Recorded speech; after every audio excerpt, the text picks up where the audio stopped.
Information coronavirus. Pour vous protéger et protéger les autres du coronavirus, adoptez ces gestes simples. Lavez-vous très régulièrement les mains ou utilisez une solution hydroalcoolique. Toussez ou éternuez dans votre coude.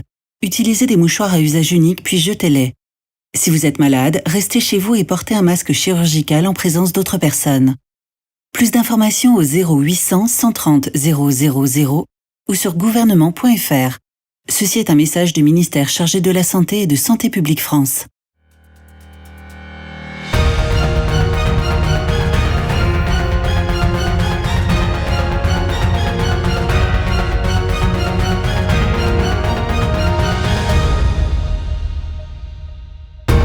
Bonsoir à tous, mardi 3 mars 2020, soyez les bienvenus dans votre journal, voici les titres.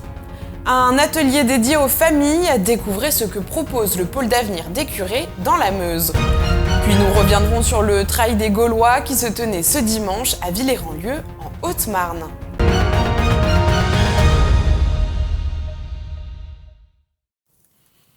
Mais avant de développer ces titres, place à l'actualité. Ce matin, le club Bragard COSD Natation organisait une conférence de presse à propos de son prochain meeting. Vous pouvez dès à présent noter dans vos agendas les dates du 16, 17 et 18 octobre 2020.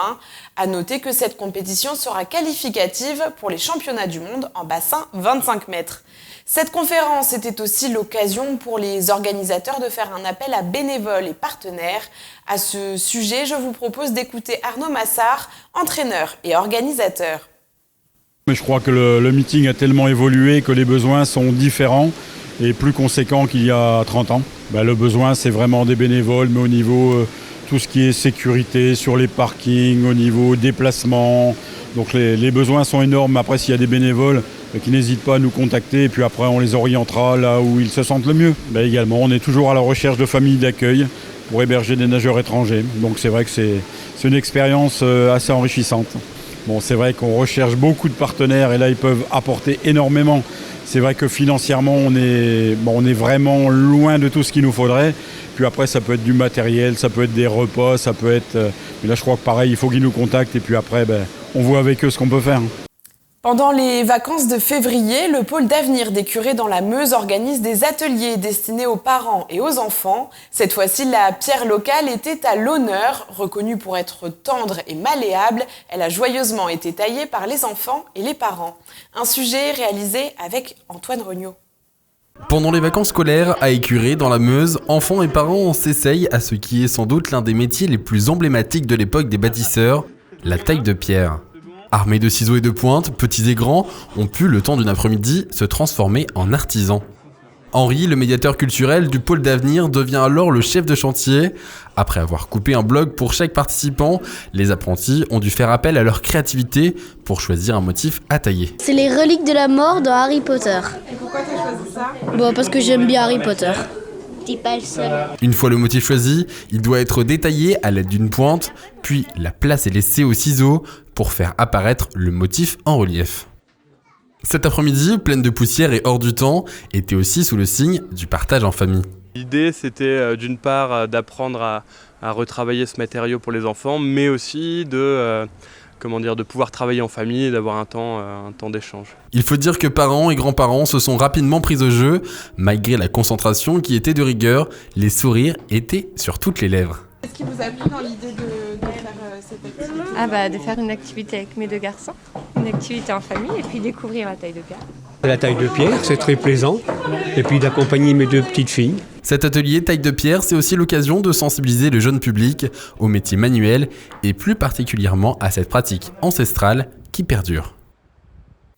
Connaissez-vous le trail ? Cette discipline est un sport de course à pied sur longue distance en milieu naturel et ce dimanche à Villers-en-Lieu, le club Ravel 52 a organisé pour la 2e année consécutive son trail des Gaulois. Au programme de la bouffe, de la sueur et de la convivialité, un reportage réalisé avec Nicolas Fontaine. C'est sous les applaudissements et quelques rayons de soleil que les 130 participants du raid des Gaulois ont été accueillis ce dimanche 1er mars. Organisé pour la 2e fois dans le village de Villers-en-Lieu, l'organisation rondement menée par l'association Ravel 52 a fait l'unanimité auprès des coureurs. C'était bien balisé, on s'est pas perdu, impeccable, c'était super. Très bien, c'est difficile au niveau des appuis, mais bon, ça a été dans l'ensemble, pas de pluie, rien, nickel, il n'y a pas mieux, super organisation.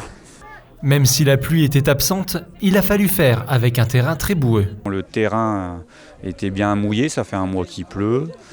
Les coups de vent ont un peu fragilisé la forêt, donc ça a corsé un peu la course pour aujourd'hui. Mais bon, ça permet de mettre une difficulté supplémentaire, vu qu'ici à Villers-en-Lieu, on n'a pas de dénivelé.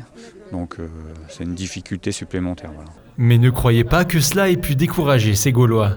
Beau terrain de jeu et beaucoup de boue, ouais, comme on aime. C'est bien. Beau parcours en tout cas, c'est bien. Moi j'adore, les trails, même s'il y a de la boue et tout, c'est rigolo. Non, c'est bien. Très bien organisé et vraiment très bien.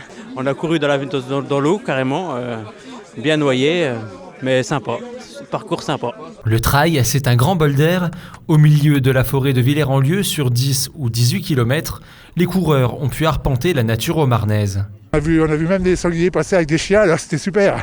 Néanmoins, ne voyez pas ici une simple balade en forêt quand on voit les chronomètres des compétiteurs.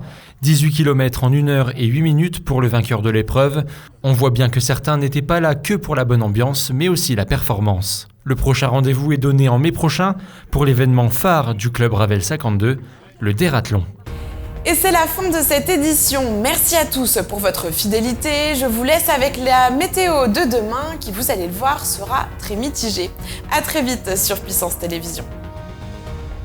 Toute l'actualité qui vous concerne, à voir ou à revoir, dès maintenant sur puissancetélévision.fr et sur notre application mobile.